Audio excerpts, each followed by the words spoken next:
Well, good afternoon, friends. First of all, I will extend my compliments to the organizers of this workshop. In the early morning session, lot of has been issued deliberated on the vital issues of the new proposed act, that is 2014. Having worked as executive director in distribution and director operation in transmission, I would like to share my views on the topic of issues and challenges in the implementation of separation of carriage and content, role of new entities after reorganization of the DISCOMs. Topic is quite big. It has taken at least a minute to read my topic, but it clearly indicates that it may take years together to ratify the amendments proposed in the new act. Based on the experience I am trying to show you, in the presentation, we will see what are the existing provisions, need for revamping the Electricity Act 2003, what are the silent features of proposed new act, clarity on definitions of new terms, roles of central, state and appropriate commission in the proposed scenario is likely to be increased and more responsible and responsive also. Issues while implementing the provisions of the new act, suggestions and the roadmap. In the current act, that is Electricity 2003, no direct provision of separation of carriage and the content is available. Its interpretation was left to the judicial forum. Development of market assigned to commission. It was the duty of the commission, appropriate commission, to prosper and to develop the electricity market. A decision to be taken very cautiously. All the senior panel leaders in the morning has cautioned that while accepting the new provisions with regard to the development that has been being envisaged in the new act, it has to be taken very cautiously. Multi-portability is a difficult task, as Mr. Joshi rightly said. Need for revamping of Electricity Act, we will say that still the monopoly of the DISCOM utility is continued. They are not ready to accept the change. Open access, as it was envisaged, it didn't work to the expectation level. Even the commission could not succeed its efforts. Market as envisaged not prospered. Viability of sector did not happen in actual. I am talking about the commercial viability. Even rigorous provisions are there to increase the commercial viability of the sector. In fact, day by day, the areas are piling up. What are the silent features of 2014 Act, that is amended Act? New definitions, yes. Since last 3 to 4 years, we are talking about smart grids, renewable energy sources, intermediary company. All these has been covered in the new act. The task of the central government while notifying not only national electricity policy, not only national tariff policy, but also national renewable energy policy in order to reduce the footprints, carbon footprints. Spinning reserve. There is a mandatory provision for the thermal-based power plant to keep with them 10% of the reserve from the RE, which is going ultimately to increase the capex. Now the current experience of the any generating company shows that decades together the plants are under construction. Now let me tell you very frankly, I have worked as the Chief Engineer Infrastructure Plan of Phase 1, where 11,000 crores of investment has happened across the state, there is a specific provision of the PV, that is price variation clause. The moment that time limit is exceeded, it can be very well established that it has not happened because of the failure of the contractor, but failure of the company, employer. So accordingly, the contractor gets the benefit of the price variation clause. He is not at the loss.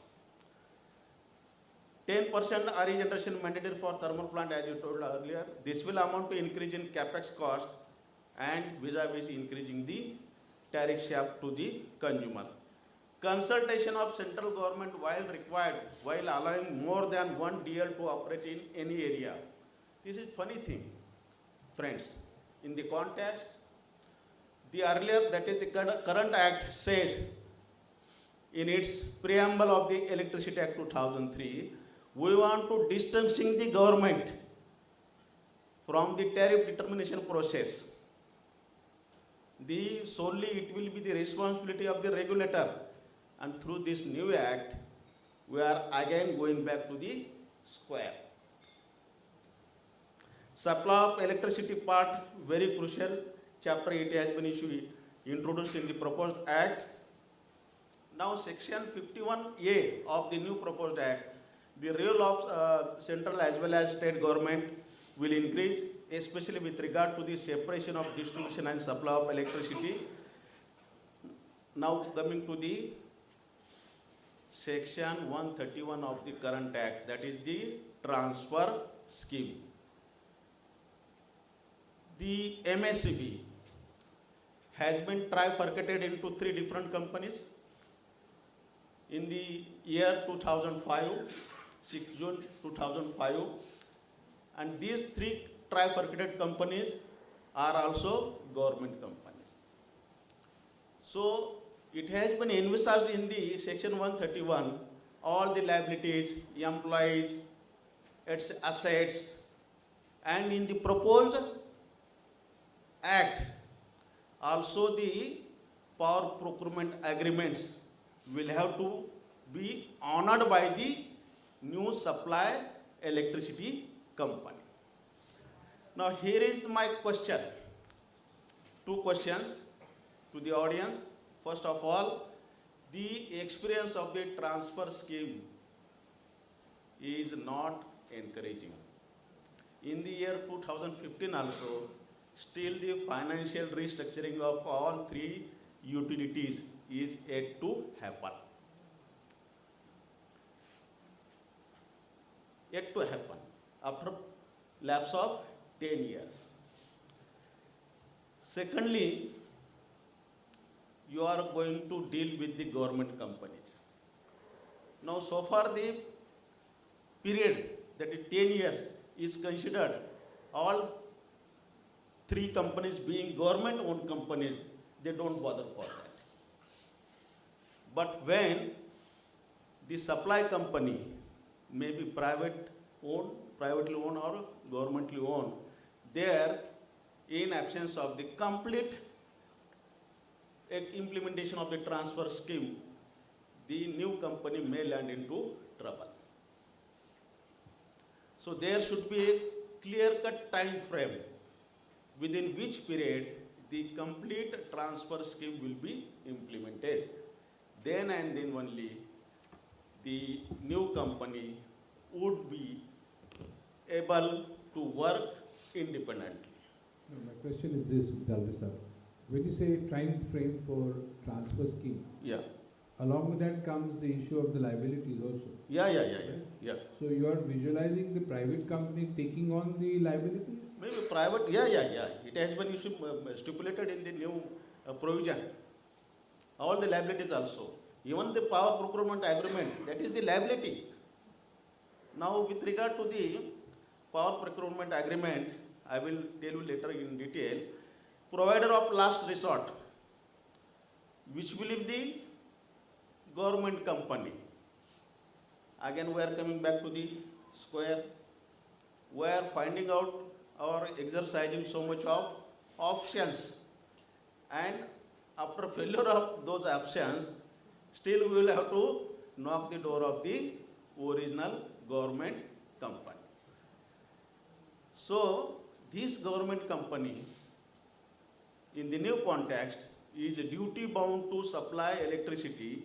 In case of failure of supply licensee, this will ultimately lead to the risk for the last resort company, say power procurement. All the while, it is expected that the company should be in position to meet the contingent requirement of the power. And to that extent, as MECDCL gets the money from the Tata as a standby charges, so this may happen. That is not clear in the new this one. Charges of supply of electricity as normally determined by the commission. Now, once this act is passed, more and more supply company will come into picture. Presently, there are hardly 6 companies in the Maharashtra, and takes almost 5 to 6 months to finalize the tariff proposal. After increasing the number of the companies, obviously the process will be delayed. The charges which are being determined by the commission are market determined, just like petrol and diesel. So, the mechanism has to be in place and the process has to be very transparent, so there will not be any doubt in the mind of the consumers while implementing this kind of I have a thing. question. Charges of supply of electricity will be fixed by commission, and the next line you say such charges will be market determined. What are Yeah. we talking about? Yeah. It has been specifically stipulated that the charges of the electricity being supplied by the USO. Yeah. So ceiling is provided. Good thing they have made a provision in this act. Flexibility is also provided, but there is also an additional provision that the supply licensee may charge more provided they reach into the agreement. I think this flexibility should not be there, which will obviously try to exploit the situation. So what are the issues of this thing? Implementation of the transfer scheme is the biggest challenge. Was each event trifurcation of government company into 3 government companies. In absence of financial restructuring, still the companies are performing. New company will have to deal with the government company. That is to be kept in mind. Interference of both governments in selecting supply licensee. Again, we are giving birth to the new Muna Pravara. The current act says that there will be bare minimum interference of the appropriate governments. Here, we have to, that the appropriate commission had to consult to the state government as well as to the central government. Fate of the power procurement agreements, how binding, and there will be clear-cut violation of the Indian Contract Act 1872. I will take little bit more time. Yeah, please explain this. Yeah. See, the Indian Contract Act 1872 is nothing but the agreement to the mutual promises. This is the legal document. There are parties to the agreement. Now, in the transfer scheme, it has been envisaged that these power procurement agreements will have to be honored by the new supply company. Now, the legal point is here that when the new company is not at all party to the earlier power agreement, how it can be carried forward? You will have to make the amendment in the 1872 Acts with retrospective effect. Any amendment it can happen prospective and not retrospective. So we will have to subsequently, why I am talking specifically like this, see, in the earlier cases, when there was, you see, perfect agreement, still the agreements were challenged in the court of law. Now, in the current scenario, when the party which is going to carry the obligation of the earlier party, how enforcement can be done? This is very funny thing. Then, still the matter are, you see, pending in the court of law for one or the other reasons. I'm sorry, has anyone in the audience, everyone in the audience understood what he's saying? There may be provision for assignment. Uh-huh. There may be provision for Question, assignment. microphone. Assignment, There may be provisions of assignment in the agreement. okay. If there is provision in the agreement for assignment, then it will not be a violation of contract. No. It is not like that. See, this is one thing. Second thing is that, as Mr.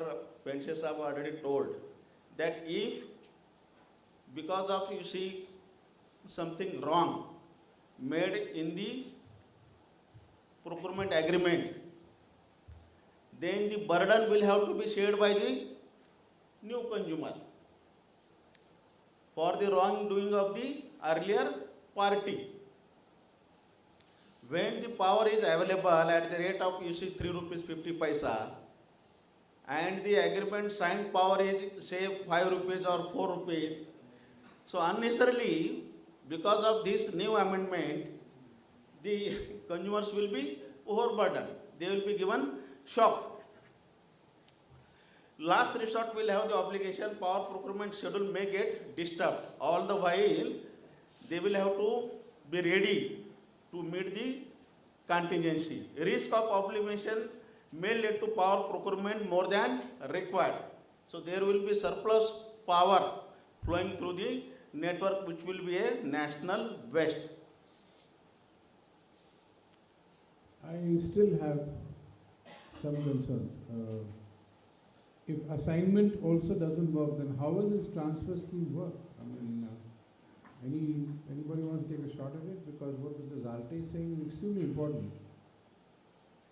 He is saying that if the earlier owner, if you like, of the legacy contracts has signed a contract whereby he's bound himself to a high cost power, am I right? Yeah.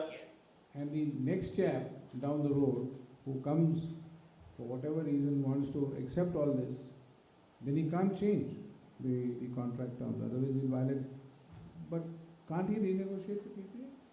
So that will have to be looked into. Okay. And that should be in a transparent way. Mike for Mr. Dev. See, all these contracts are two-part tariff contracts. You pay fixed charges and you pay variable charges according to the energy you are drawing. Yeah. So if this is the case, there is no question of comparing 3.5 rupees, 400 rupees price. It is basically 1 rupee, 25 paisa or 75 paisa as a fixed charge. And that only is binding on the new incumbent or anybody. So what you're saying is only fixed charge will have to be Only paid. fixed charge, not variable charges. But Variable charges only if he draws the power. So that will be on higher side. That fixed charges also will be on higher side. I agree. If it is on the higher side, he will not purchase. He will purchase whatever is. But there is cheapest obligation, no, in the new act. No, They have to honor this power purchase agreement. So that much, see, right now in Maharashtra, for this double power, that is Ratnagiri, they are paying 2,000 crores of fixed charges per annum for about 2,000 megawatt or so, which they don't want to honor, for whatever reason they don't want to honor. And the matter is in the Supreme Court. So if somebody takes over, he will have to honor it, he will have to sign, there will be binding the signature on that, I am undertaking this agreement, this contract. Then only there will be a transfer, otherwise there will not be a transfer. Sir, what about the national waste? What is the national waste? Yeah, so much of rupees has been incurred in installing the plant, and the plant is not being fully operated, and the plant is closed, and we are just paying the fixed charge only. Obviously, this is a public money waste. Any competition, there will be some waste of certain assets. You take the Kingfisher airline, close down, few more airlines will close. That is the price we pay for the competition. So several companies have closed down. So that is the price, and that is normal because there will be some kind of weeding out in terms of efficiency, in terms of cost. Sir, Maharashtra is not that rich to afford such kind of issue wastage. What I want to impress upon you. So Maharashtra is very rich and luxurious No, sir. for not implementing the act. If they would have implemented the act in the present form, they would have earned lot of money. Okay, sir. We are very rich, we are paying the highest tariff in the country. Yeah. Okay. So that indicates that you people are very rich. Yeah. So we are happy if you close down inefficient plants. It is not the ground reality. Go to the rural area, then tell me. It is not detail. Few peoples are, you see. Fair enough. Okay. I think the point is, the important point which Mr. Zalte has brought out and Dr. Deo has clarified, is that the new chappie who takes over these legacy contracts will have to at least be very clear that he has to pay the fixed charges of the legacy contracts if he doesn't buy the power.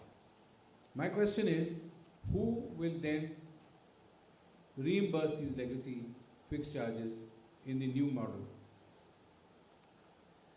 The solution which appears to me that the new company, that is supply of electricity company, will have to bear these charges.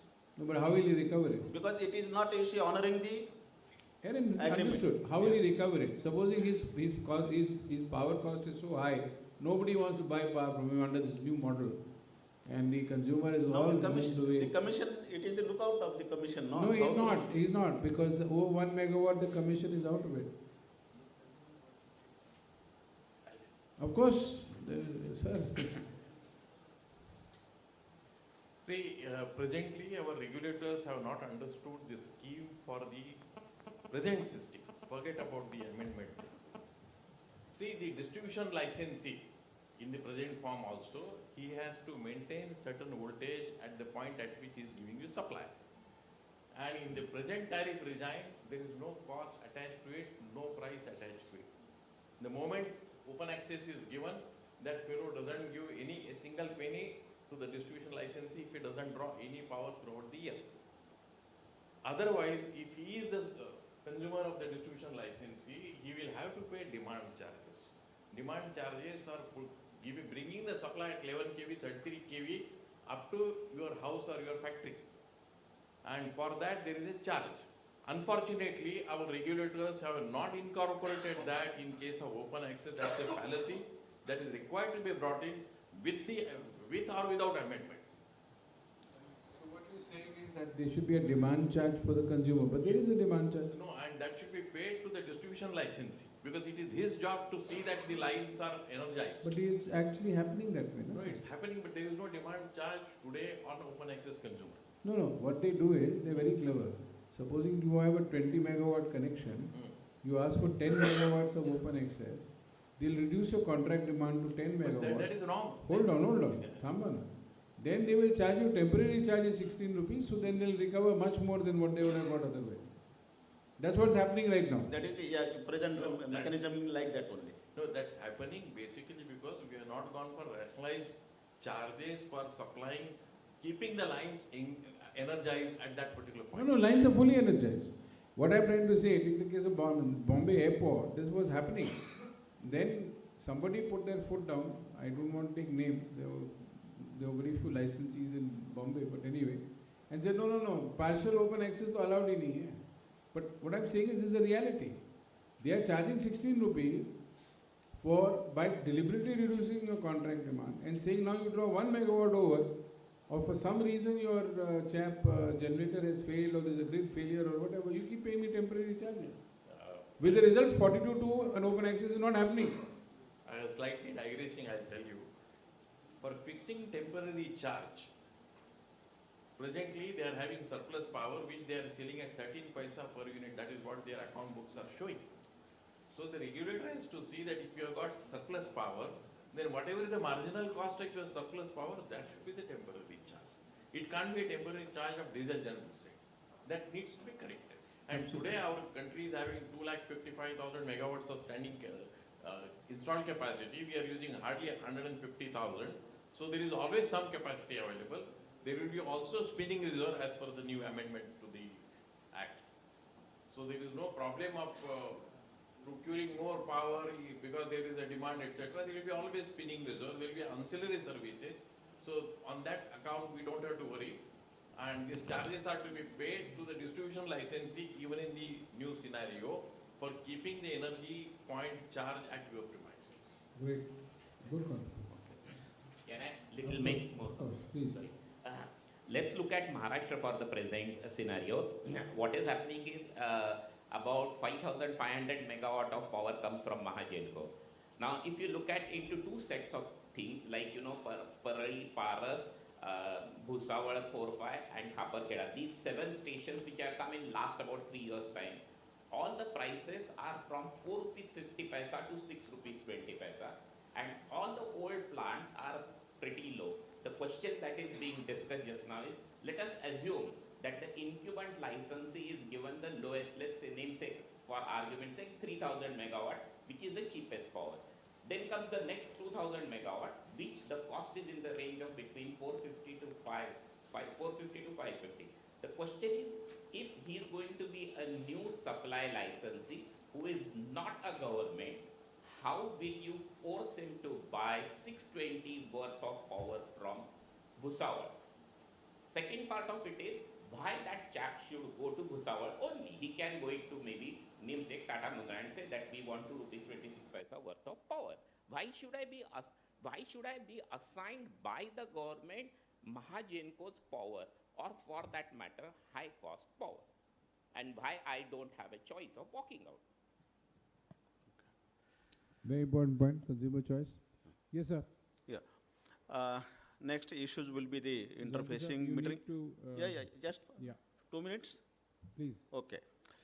Interfacing metering losses, how they will be apportionated, then timely maintenance of the assets, which responsibility to be fixed, then payment mechanism. It should not happen like the franchisee model it has happened in the Aurangabad, that the money were usually collected from the consumers and it was not deposited to the distribution. So likewise, the money will be, of course, once this act is ratified, will be collected by the supply of electricity company and will not be distributed to the generators and also to the distribution government company for the use of the assets. Then services to the consumers, a clear-cut mechanism has to be in place with regard to the new connection, interfacing with the consumers. Then too many agencies, lot of coordination is required in the implementation of the new provision. Then the service standard has to be once again revised, because recently the MERC has usually come up with the standard of performance. In the new context, they will have to again revisit the service standards, because too many players will be coming in the picture. Then issues related to the employees also. So in nutshell, the MERC in the last year, I think, has undertaken the work of revamping of the existing regulations. Again, they will have to revisit and accordingly suiting to the requirement of the new regime. Thank you.